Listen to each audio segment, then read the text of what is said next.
আমি কানতাম, আমার ছাড়তো না, পাও ধরতাম যে ভাই তোরই করতে হইব, তোরই পারতে হইব, তোরই পারতে হইব, এগুলো বলে। রাইত হইলে আমারে বলতো কি যে 4-5 বার আমার লাগবো, আমি নতুন নতুন বিয়ে করছি, হ্যাঁ আমার 6 মাস ধরে এরকম আমার লাগবো, আমি জীবনে বিয়া শাদী করি নাই, আমি জেলখানায় ছিলাম দেখা কি সবকিছু শেষ করে দিচ্ছি, আমি এখনো কিছু শেষ করি নাই, এগুলো বলে। না, এখনো ডিভোর্স হয় নাই। আপনি কি চান? আমি চাইতাছি ওর হাত থেকে মুক্তি চাই। ও আমার ছাড়তাছে না, ও বলছে আগে যে যদি ও ছাড়ে তাহলে তো টাকা দেওয়া লাগবো, যে কাবিনের টাকা দেওয়া লাগবো, এই কথা বলছে।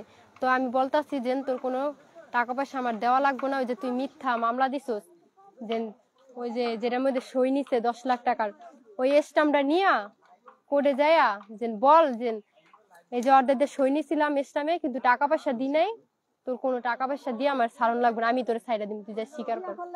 আইসি আপনার দিন হলে তো আমারে মানে বলতো যে টাকাই না দে, দোকানে মাল উঠাইতে পারে না, তারপর আপনার এই রুম ভাড়া দিতে পারে না, বলতো যে আমার মতো মেয়ে বলে ওরে বিয়ে করব এই টাকা দিয়া, হ্যাঁ বিদেশ থাকে। আমারও তো বোন কইয়া নিছিল, খালতো বোন আমার বিদেশ পাঠাইবো। তো আমি বলছি কি যে না, আপনি না কইছিলেন বিদেশি মেয়েরা ভালো না, বিদেশ থেকে আসলে পরে কেউ বিয়ে করে না, তো এখন আপনি আবার এই কথা বলতেছেন। এই কথা বলার পরে বলতে টাকাই না দে। আমি কি, আপনি তো ভাইয়া দেখছিনি যে আমরা গরিব, আমাদের টাকা পয়সা নাই, এরকম যাই না শুনে আপনি এরকম আমার সাথে এরকম কি লেগে এরকম খারাপ আচরণ করতেছেন, মারেন কি লেগা? আমার ঝাড়ু দিয়ে পিঠাইতো, লাথি দিত, ঘর থেকে লাথি দিয়ে বাইর করে দিত। ও যে বুড়া, ও যে কয় যে বুড়া, ও তো বুড়া না, ও তো এখনো জল্লাদি রয়েছে। ওই জল্লাদের থেকে একটু মানে চেঞ্জ হয় না, জল্লাদ এসে মানুষের সামনে যে ভালো রূপটা দেখায়, আসল রূপটা তোর খোল, তাহলে মানুষ বুঝবো তুই কত বড় জল্লাদ। এখনো ও রাইত হইলে আমারে বলতো কি যে 4-5 বার আমার লাগবো, আমি নতুন নতুন বিয়ে করছি, হ্যাঁ আমার 6 মাস ধরে এরকম আমার লাগবো, আমি জীবনে বিয়া শাদী করি নাই, আমি জেলখানায় ছিলাম দেখা কি সবকিছু শেষ করে দিচ্ছি, আমি এখনো কিছু শেষ করি না, এগুলা বলে। স্বামী স্ত্রীর একটা ইয়ে আছে, আমি তো বুঝি না যেটা জোর করে আমার মায়ের দুধ দিয়া আমার কি বলবো বলার মতো বাসা নেই, জানোয়ার মনে হচ্ছে ভালো, এরকম ভাবে ই করতো। আমি কানতাম, আমার ছাড়তো না, পাও ধরতাম যে ভাই দেখেন আপনি আমার ছাড়েন ই করেন, পাও ধরতাম। বলে কি তোরই করতে হইব, তোরই পারতে হইব, তোরই পারতে হইব, এগুলা বলে। তো আমি সকাল হইলে আমি প্রতিদিন ওই যে পাশের রুমের নানি আসছিল, আন্টি ছিল, ওনাদের বলতাম নানি দেখো এমন এমন আমার সাথে করে, কান্দাকারি করতাম। তো ওনারা বলতে কি ও মানে ঔষধ টোষাধ খায়, হ্যাঁ নাহলে তো পারার কথা না। হ্যাঁ ও ঘরের ভিতরে এমনি মধু আইনা রাখে, সবসময় একটা থাকতে আবার একটা আনে মধু খায়, লবঙ্গ বাদাম টাদাম, মানে এরকম। হ্যাঁ খাইতে পারে, যে এগুলা বলে যে এগুলা খাইলে বেশি পারে, ভালোই হয়, ওই বর্ষার মুখ দিয়া। হ্যাঁ আচ্ছা ভাইয়া, মেয়েদের যে মাসিকটা হয় না, এটা ও বিশ্বাস করে না, ওই অবস্থা আমার সাথে করতো, বলে একদিনে নাকি ভালো হয়ে যায়। আচ্ছা, প্রেম কিভাবে? ও বলছে যে আপনি আপনার একটা সিন্ডিকেট, হ্যাঁ সিএনজির মধ্যে ব্যাগ রাখছেন, সেই ব্যাগের থেকে নাম্বারটা পাওয়া, তারপর আপনার সাথে যোগাযোগ। আচ্ছা, ও বলছে ওর সাথে আমি প্রেম করে বিয়ে করছি টিকটকে, প্রথমবার এটা বলছে না যে টিকটকে প্রেম হইছে, আর কি দুনিয়াতে ছেলে নাই, এই জন্য বুইরা খাটাসটার কাছে যাবো আমি প্রেম করার লেগা, জানোয়ারটার লেগা। কি জন্য গেছে? ওর লাগে তো আমি কোনো প্রেম ভালোবাসা কিছু করি নাই, কোনো টাকার জন্য আমি কোনো লোভ করি নাই। হ্যাঁ ওই যে বলে সিএনজিতে আজকাল কি চিঠির যুগ আছে এই দুনিয়ায়, আপনারাই বলেন চিঠির যুগ আছে।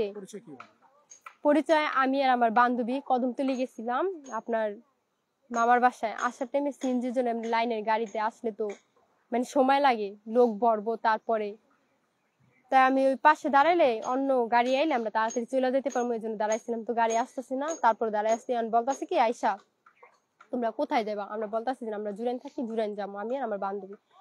বলতেছে ও দাঁড়ায় থাকো, পায়া যাবা গাড়ি, চলে গেছে। আবার একটু পরে ঘুরলে দিয়ে আইসা বলতেছে কি তোমরা দুজন তো আমার ছোট বোনের মতো, তোমরা কি করো?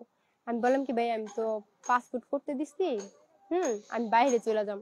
আমার বান্ধবী বললো যে ভালো চাকরি পাইলে করবো, বললো আমার কাছে চাকরি আছে আমি দিতে পারবো, তোমাদের নাম্বার দিয়ে দাও। দুজনের নাম্বার রাখলো, পরে বাসায় পড়লাম। 2-3 দিন পরে ফোন দিয়ে আমাদের দুই বান্ধবীরা ওর বাসায় ডাকলো, এই আপনার কদমতলি গোলাম বাজার ওইখানে ওর বাসা, ওই জায়গায় ডাকছে। ডাকার পরে বলতেছে সরকারি চাকরি তো পাইতে হইলে তোমার 16-17 লাখ টাকা লাগে, কম টাকা পাওয়া যায় না, এখন তো আমার সাথে ভালো ভালো মানুষের সাথে আছে দেখা তোমার পাওয়াই দিতে পারবো 2-3 লাখ টাকায়, বেশি আপনি কি লাগবে আগে না। জানতেন না সে জল্লাদ সাজা? ওই বাসা আসার পরে জানছি। হ্যাঁ, পরে বলতাছে যে 2-3 লাখ টাকা হইলে কি সুন্দর চাকরিটা।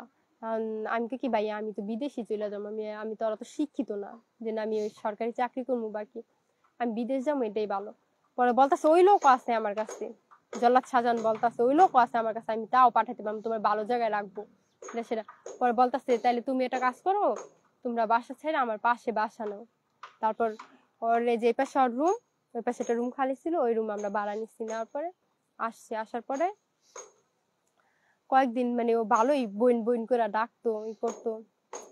কয়েকদিন গেল, এর মধ্যে আমার আর আমার আম্মুরে বলতাছে যে ওর জন্য একটা ছেলে আসছে, ওরে বিয়ে করব। হ্যাঁ, ও বিদেশ যাবো যে জন্য, এই জন্য সবকিছু ওই ছাড়াই ওরে কইরা দিব, শুক্রবারে আসবো ওই ছেলেটা নাকি দেখতে, আমার এগুলো বলে।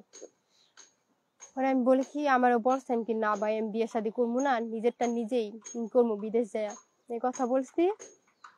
তারপর বলে শুক্রবারে আসবো, কিন্তু তোমরা কোথাও যাও না, বাসায় থাইকো, শুক্রবারে আইসা দেখবো। আমি বলছি না। পরে তারপর অপেক্ষা করছি যে আসবো বলছে, ফিরে দিমু। পরে আমরা বাসায় ছিলাম, শুক্রবার শেষ, কোনো খোঁজ খবর নাই। পরের দিন সকালে না দুপুর টাইমে ওর যেটা যে কালাম করে নাতি, ওই নাতি আমার ছাদে নিয়ে গেছে। ছাদে নিয়ে বলতেছে কি যে নাপু হে তো আপনার বলতে পারে না, আপনার মায়ের বলতে পারে না বিয়েটা তো হ্যাঁ করবো, আমি তো সব জানি, মানে ওরা সব জানে। হ্যাঁ, পরে বলতেছে ওনার 5 তলা বাড়ি আছে কুমিল্লাতে, কাজ চলতেছে। তারপর ওই ইসে কেরানীগঞ্জে 10 কাঠা জায়গা নিচ্ছে, গাড়ি আছে, ট্রাক, ওর বাইক জানে কিনা দিচ্ছে। এরপর মানে আরো যত আছে আমার ওই ছেড়াই আমার বলতো না। পরে আমি কানছি যে উনি আমার বলছিল বিদেশ পাঠাইবো, উনি আমি আমি মানে ওনার ছোট বোনের মতো, আর উনি বিয়ার প্রস্তাব দিতে আছে, এটা কি হয়? আমি তো হ্যাঁ বাইরের মতোই জানছিলাম। আর উনি আমার কইছিল যে তুমি আমার ছোট বোন, ছোট বোন কয়ে আপনি সব করতেছেন কি লিগা। পরে কান্দা টান্দা পরে আবার নিচে আসছি, গেল। পরে আমি ওনার সাথে কথা বলি না। পরে বলে কি আরে পাগল আমি তোমার লাগে দুষ্টামি করলাম, দেখলাম তুমি কি কও না না কও। পরে না রে এরকম করবো না। হ্যাঁ, পরে গেছে, এটা বাদ, এরকম করবো না, মজা করছে বলে। পরে কদিন পরে আবার আমার আম্মু বাসায় ছিল না, আমার ওর ঘরে রাইখা নিচ্ছে, নিয়ে বলতেছে কি কথা শুনে তো আমার রুমে বসো। আর আমার আম্মুর সাথে ওর সাথে ঝরগা, মানে বিয়ার আগে থেকে, মানে আমার সময় নেই, ওর সময় ডাকতো 12টা নেই, 1টা নেই, 10টা নেই, 6টা নেই, এরকম ডাকতো। তাই আম্মু বলতো কি আপনার ঘরে যাইবো কি করতে শিয়া মাইয়া, মানে এইসব পথে না কাটাকাটি আম্মুর সাথে ঝরগা, আম্মুরে দেখতে পারতো না। পরে আম্মু ওদিন বাসায় নাই, আমার ডাইকা নিচর ঘরে, কয় আমি যা বলি মন দিয়া শুনো, এখানে বসো। ঠিক আছে ভাইয়া বলেন। বলে তুমি আমারে বিয়ে করো, বিয়ে করলে টাকা পয়সা বাড়ি গাড়ি সব কিছু পাইবা। হ্যাঁ, আমি কিছু না ভাই আমার আপনার এসব কিছু লাগবো না, আমি বিদেশ যাবো, বিদেশ যেতে চাইতেছি, আমি বিদেশি যাবো, আমার নিজেরটা আমি নিজেই করবো। বলতেছে বিদেশি মানে বিদেশ গেলে মায়েরা ভালো না, ওদের বিয়ে করে না কেউ, বাংলাদেশে আসলে অনেক কথা বলছে। আমি কিছু থাক, আমার বিয়ে শাদীর দরকার নেই। আর আপনি আমার বিয়ে করবেন, আমি যখন জুড়েন ছিলাম তখনই আমার বলতেন, তাহলে আমি সেইভাবে আসতাম। বলে কি তখন বললে তো তুমি আসতা না, এই কথা বলে। আমি বললাম কি আসতাম না, না আসতাম পরের সাবজেক্ট, আপনি আগে বলতেন। কয় না বললে আসতা না, এই কথা গেছে। পরে আমার ও খাটের উপরে বসা ছিল, আমি ওর সোফায় বসা ছিলাম, ও আইসা আমার পাশে আইসা আমার গায়ে হাত দিতাছে। অনেক আমি মজা পেলাম করতে। আমি বলতেছি যে আপনি না কেউ ছিল না ওই টাইমে বাসায়, আমরা নিচতলায় ছিলাম তো, এই পাশে আর ওই পাশে দুইটা বাড়িটা, একজনে ঘুমে আরেকজন বাসা নেই। আমার পরে শুনেন ও আমার তারপর গায়ে হাত দিতেছেন কি আপনি না এমন কথা আছেন কি লিগা, আপনি না বলেন আমি আপনার ছোট বোন, তাই গা হাত দিতেছেন কি, বিয়ের প্রস্তাব দিচ্ছেন ওই তোরই শেষ। হ্যাঁ, বলে তুই একটা কথাও কবি না, শোন তুই যদি আমার বিয়ে করস এগুলা পাবি, আর যদি বিয়ে না করস তাহলে তোর মায়েরে মারমু, তোর বাইরে মারমু, তোরে মাইরালামু। হ্যাঁ, আর বিয়ে করলে এগুলো তুই সব পাইলি, তোর ভাইও বাচ্চা থাকলো, তোর মাও বাচ্চা থাকলো, তুইও বাচ্চা থাকলি, তোর এটা ভালো না। আর তুই যদি এগুলা বলস কেউ বিশ্বাসও করবো না। কেন আমি এত বছর পরে জেলখানা থেকে বাইরে হইছি, সবাই জানে আমি ভালো হয়ে গেছি। হ্যাঁ, তারপর সাংবাদিক পুলিশ এগুলো আমার পকেটেই থাকে। হ্যাঁ, আরবার বলে যে না আমি প্রধানমন্ত্রীর বাপের খুনিদের ফাঁসি দিছি, এই জন্য আমার কাছে সবকিছু এই মানে ওনার জন্য ছাড় সবকিছু, ওনারে কিচ্ছু করবো না কেউ, আর বিশ্বাসও করবো না। আপনি এটা বিশ্বাস করলেন, এই যুগের মেয়ে হয়ে বিশ্বাস করলেন? আমি বিশ্বাস করছি, এটাই তো আমার ভুল, যে আমি বিশ্বাস করছি। আমি তো জানতাম না যে ও এরকম আমি ফাঁসাইবো। আমি যদি বুঝতাম তাহলে কি আমি করতাম, যে ও এত বড় জানোয়ার আমাদের বিয়ের আগে আমাদের ইসলামে সই নিচ্ছে বিয়ের আগে। এই যে প্রথম দিনের ঘটনাটা বললেন আপনি, প্রথম দিন শুধু কি গায়ে হাত দেওয়া পর্যন্তই ছিল নাকি আরো ডিপলি দেওয়া হয়েছে? মানে জড়াজড়ি, মানে এখন আমি কইছি চিল্লাচিল্লি ই করবো, তখন ছাইরা দিছে, ছাইরা দেওয়ার পর বলতাছে তুই চিন্তা করে দেখ কোনটা করবি, এই রাস্তায় করবি না ওই রাস্তায় করবি। পরে আমি ভাইবা দেখলাম যে না আমার মায়েরে মাইরা ফালাইবো, আমার বাইরে মাইরা ফালাইবো আমার জন্য। এত সোজা? হ্যাঁ, এত সোজা? এগুলা বলছে, তা আমি এটা চিন্তা করা যায় যে আমার বাইরে আমার মায়েরে আমারে মারবো। হ্যাঁ, তাহলে কি লেগা, তাহলে আপনি ঠিক আছে আমি রাজি আছি বিয়েতে। এরপর আর ই করে নাই, বাসায় মানে ওদিন শুক্রবার ছিল রাত্রে, ওদিনও আমার মা বাসায় ছিল না। আপনি কি কখনো বয়সে হ্যাঁ, ওদিন ওই যে মানে বলে কেউ বিশ্বাস করবো না, এখন জোর যার মূল্য তার। আমারও তো ওরকম, আমার একটা বড় ভাই নাই, বলছে কেউ আমার আম্মুরে বলতে না করছে। ভাই আপনাদের বুঝাবো কি করে, ও যে কতটা খারাপ, আর রূপটা তো কেউ দেখতাছে না, যে ছিল সে বুঝতেছে কিরকম ওর রূপটা। তার অভিযোগ, সবচেয়ে বড় অভিযোগ, হ্যাঁ 19 লাখ টাকা আপনার পিছনে খরচ করছে। ঠিক আছে ভাইয়া, তারপরে আছে না ও বলতাছে যে এই কথা বিশ্বাস করবেন, তুই যতই বলো সবাই আমার পক্ষে কথা কইবো, ওর পক্ষে কেউ কথা কইবো না, এগুলো বলতাছে। আপনাকে ওই দিন জোর করে করেছিল? মানে ওই তোরই হাত দিছে এরকম ই করছে, কতদিন জোরাজোরি করছে, আমি ই করতে দিই নাই। হ্যাঁ, তারপরে হচ্ছে আপনার বিয়ার মানে আগে একটা স্টাম্প আনছে, বলছে দিন এটার মধ্যে সই করো, এটা হইব কোর্ট কাবির হইব। তো আমাদের বিয়ে হয়েছে শুক্রবারে, শুক্রবারে বিয়ে হয়েছে।